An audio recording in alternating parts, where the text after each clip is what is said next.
বাংলা পক্ষ প্রতিটা বাংলার বাঙালির পক্ষে, ভারতের বাঙালির পক্ষে। বাংলা পক্ষ ভারতে বাঙালির জাতীয় সংগঠন। সে ধর্ম কারোর হিন্দু হতে পারে, কারোর মুসলমান হতে পারে, কারোর খ্রিস্টান হতে পারে, কারোর বৌদ্ধ হতে পারে। আমরা বলি দলের ঊর্ধ্বে জাতি, ধর্মের ঊর্ধ্বে জাতি। দল ধর্ম এগুলো থাকবে, কিন্তু আমাদের জাতি হচ্ছে আমাদের গায়ের চামড়া, বাকিগুলো জামা। কেউ ধর্ম পরিবর্তন করতে পারে, কেউ দল পরিবর্তন করতে পারে। আমরা লড়ি প্রতিটা বাঙালির জন্য। এই যেই জন্য এই আলোচনাটা, যে বাংলায় বাঙালি আক্রান্ত, সে চাকরি ক্ষেত্রে অবশ্যই অবশ্যই আমি এই বিষয়ে আসবো, কিন্তু কৌশিক, কোথাও কি মনে হয় না যে মালদাতে আমাদের যে সংখ্যালঘু বাঙালি মুসলিম ভাই বা বোনেরা, বা মুর্শিদাবাদে তারা যে ভাষায় কথা বলেন, আজও উন্নাসিক বাঙালি, বিশেষত উচ্চ বর্ণের বাঙালির উন্নাসিকতায় কোথাও সেই শব্দগুলো বাংলার অভিধানে স্থান পায়নি? কিন্তু কোথাও মনে হয় না যে এই সব বাঙালিকে এক করে দেখার মধ্য দিয়ে কোথাও একটা সুবিধাবাদ রয়েছে, যে সব বাঙালির পক্ষে আমরা? প্রতিটা বাঙালির তো বিভিন্ন উপভাষা আছে, বিভিন্ন সম্প্রদায়ের মানুষের বাংলা আছে, কিন্তু কোন বাংলার পক্ষে বাংলা পক্ষ? কোন সামগ্রিকভাবে যে নিজেকে বাঙালি মনে করে, যে বাংলা ভাষায় কথা বলে, অঞ্চলভেদে বাংলার নানা রকম উচ্চারণ এবং শব্দ ভাণ্ডারের তফাৎ আছে। পুরুলিয়ার সঙ্গে কলকাতার শব্দে নানা রকম উচ্চারণের তফাৎ আছে। না, এমন কিছু শব্দ আছে যে শব্দ গাছকৌটো, বাঙালি হিন্দুর শব্দ। আবার এমন কিছু শব্দ আছে যে শব্দ মুর্শিদাবাদ বা মালদার সংখ্যালঘু ভাই বোনেরাই খালি ব্যবহার করেন। দুটো বাংলা ভাষার ক্ষেত্রে, বাংলা সংস্কৃতির ক্ষেত্রে তো প্রভেদ আছে, এটা তো অস্বীকার করার নেই। আপনারা কাদের পক্ষে?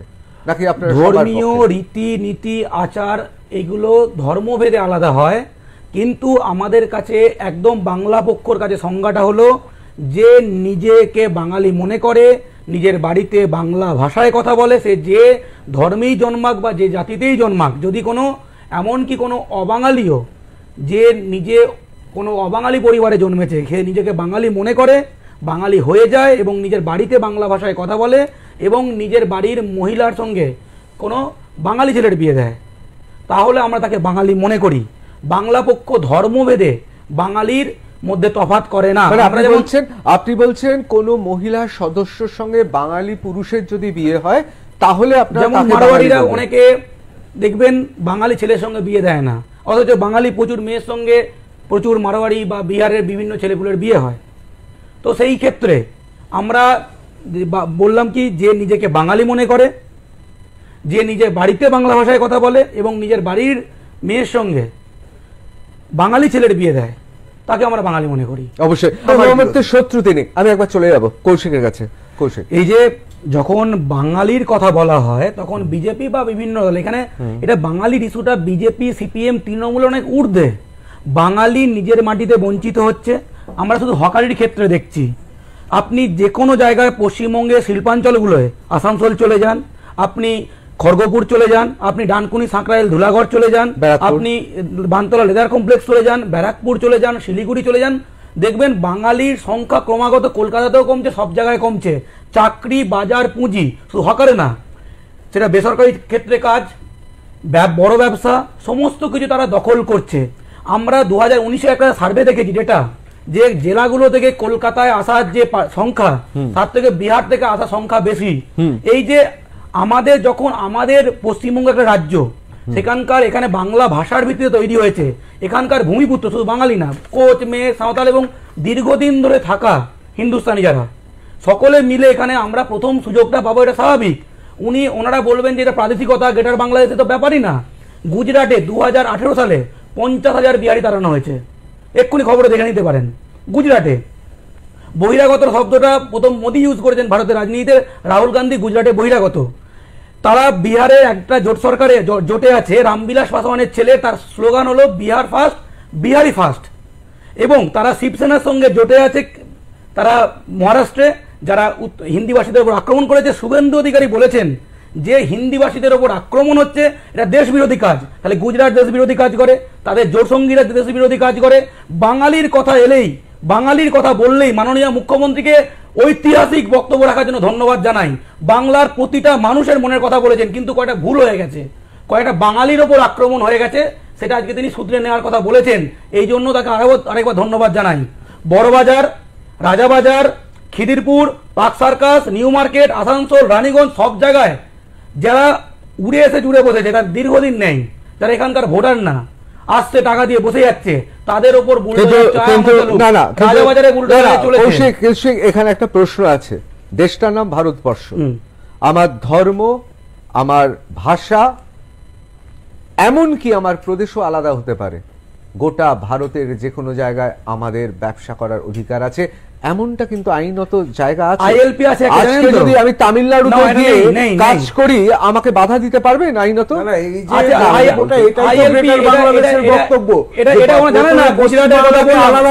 আপনি কি বলতে দেবেন? আচ্ছা, ভারতের মধ্যে বিভিন্ন জায়গায় আইএলপি আছে, ইনার লাইন পারমিট, ভারতীয় সংবিধান থেকে পারমিট করে 370 ধারা তুলে দেওয়া হয়েছে বলা হয়, কিন্তু 371 ধারা অনেকে স্পেশাল প্রভিশন অনেক রাজ্যে আছে। সেটা কারণ আছে, ঐতিহাসিক কারণ আছে। সিকিমে এখানকার বাংলার গাড়ি সেওয়াতে ব্যবসা করতে পারে না, ঐতিহাসিক কারণ। অথচ শিলিগুড়িতে কিন্তু সব জায়গার গাড়ি আছে। তাহলে আমরা যখন নিজের অধিকারটা বুঝে নিচ্ছি, গুজরাট যখন নিজের অধিকারটা বুঝে নেয়, গুজরাটে ইন্ডাস্ট্রিয়াল ল আছে, সেখানকার ডোমিসাইল যারা ভূমিপুত্র যারা, তাদেরকে নেওয়ার জন্য ডোমিসাইল ল আছে, কত পার্সেন্টেজ বাংলা থেকে যায়, কিন্তু তাদের 80%। কৌশিক, একেবারে আমি সরাসরি প্রশ্ন করছি, বিভিন্ন রাজনৈতিক দল তারা তো ক্ষমতায় রয়েছে, বিরোধী হোক শাসক হোক, ইলেকট্রাল বন্ড বলে একটা জিনিস আছে, সেখানে তো কোনো বাঙালি তো কোনো রাজনৈতিক দলকে টাকা দিতে পারছে, অত অবাঙালি যারা দিচ্ছে, সেই জায়গায় লড়াইটা থাকবে কি করে? কোন রাজনৈতিক দলই তো বিরোধিতা করবে না। তারপরেও তো একটা পরিস্থিতি তৈরি হয়েছে, এবং বাঙালির সংখ্যা আছে। বাঙালি 86% এখানে হচ্ছে বাঙালি, এবং কলকাতায় নয়, কিন্তু কলকাতায় 40% হয়ে গেছে। তাহলে কি বিজেপি চায় 40% 20% চলে যায়? কেন হলো? কলকাতায় তো বিজেপি এতদিন ছিল না, কারণ 2 কোটি লোক বাইরে ঢুকেছে। এটা ঐতিহাসিক ভুল হয়েছে, ঐতিহাসিক ভুল হয়েছে। বাঙালি কেন কমে যাচ্ছে? ঐতিহাসিক ভুল হয়েছে। একটা জায়গায় 1 লক্ষ লোক ছিল, বাঙালি ছিল 70,000, তারপরে 1 লক্ষ লোক নতুন করে ঢুকলো, বাঙালি পার্সেন্টেজ তো কমবে। সার্ভে বলছে যে জেলাগুলো থেকে বাংলায় যত লোক, কলকাতায় যত লোক ঢোকে তার থেকে বেশি লোক আসে বিহার থেকে। আমরা করোনার সময় দেখেছি, আমরা আমফানের সময় দেখেছি, পৌরসভা কর্মী পায়নি, সিএসসি কর্মী পায়নি গাছ কাটার জন্য। কারণ কি, করোনার সময় ওরা বাড়ি গেছিল, যে পৌরসভা সব কাজ দখল করছে, ফুটপাথ দখল করছে, ব্যবসা দখল করছে, চাকরি দখল করছে, কল সেন্টারে কাজ দখল করছে। এখানে তো উনি কি চান না? উনি তো একজন বাঙালি। চাকরি কে দিয়েছে? বিজেপি দিয়েছে। কলকাতা পৌরসভার চাকরি কি বিজেপি দিয়েছে? আপনি বললেন তো এতক্ষণ ধরে। এবার আমি একটা কথা বলি, আমি কোনো দোষ দিয়েছি? না না না না, উনি তো বললেন আমাদের কথা, ওনার তো সমর্থন করুন। আমি তো বললাম যে আপনি আসল জায়গাটায় আসা হয়েছে, মুখ্যমন্ত্রী সেটাকে ভাঙতে চেয়েছেন। এতদিন ধরে কাউন্সিলররা, লোকাল দাদারা, বিভিন্ন লোকজন টাকা নিয়ে ঢুকিয়েছে, সেটা ভুল হয়েছে। সেখান থেকে বাঙালির জন্য যখন করার কথা হচ্ছে, ভূমিপুত্রদের জন্য যখন সরকার এগিয়ে আসছে,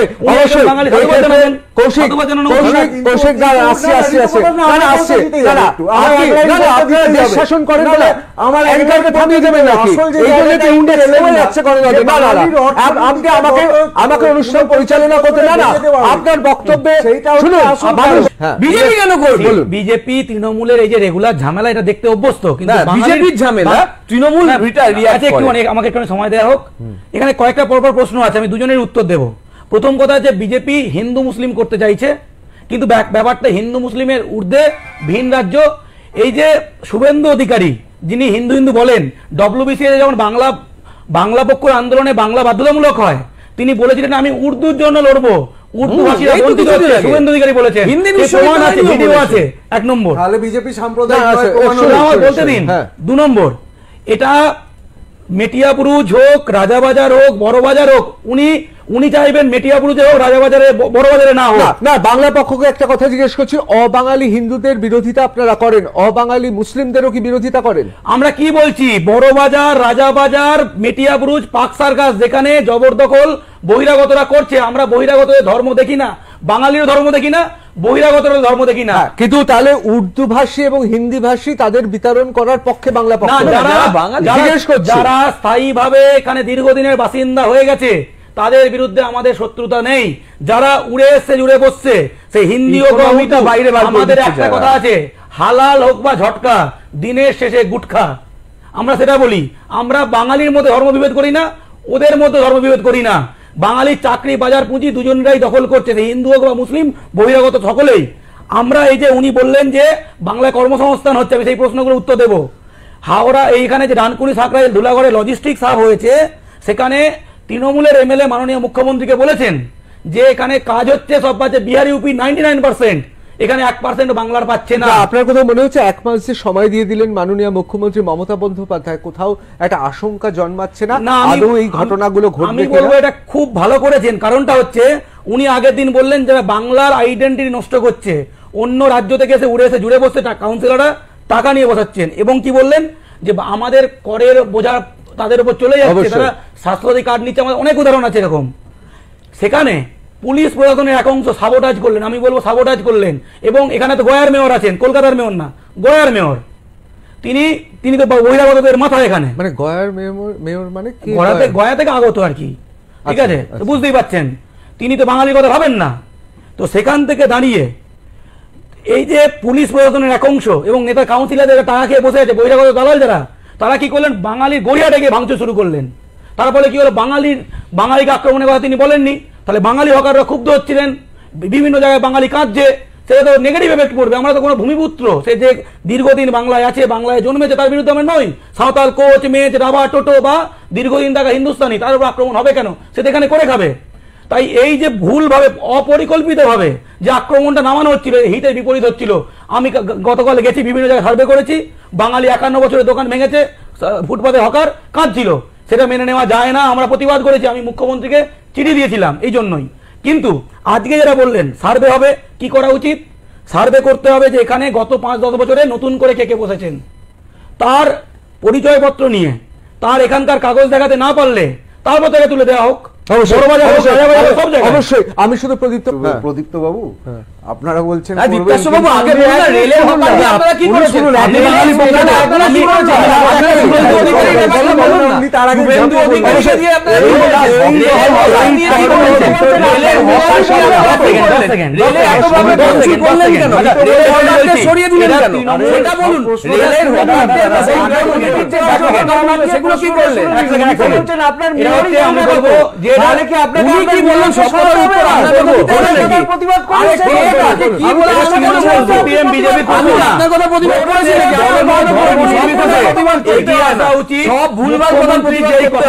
যাতে বাস্তবায়িত হয়, মুখ্যমন্ত্রী পদক্ষেপে বাস্তবায়িত হয়, তৃণমূল, সিপিএম, বিজেপি নির্বিশেষে খুব গুরুত্বপূর্ণ কথা। সাধারণ বাঙালি মানুষ, মধ্যবিত্ত বাঙালি দুহাত তুলে চাইছিলেন মুখ্যমন্ত্রী এরকম কথা বলুন।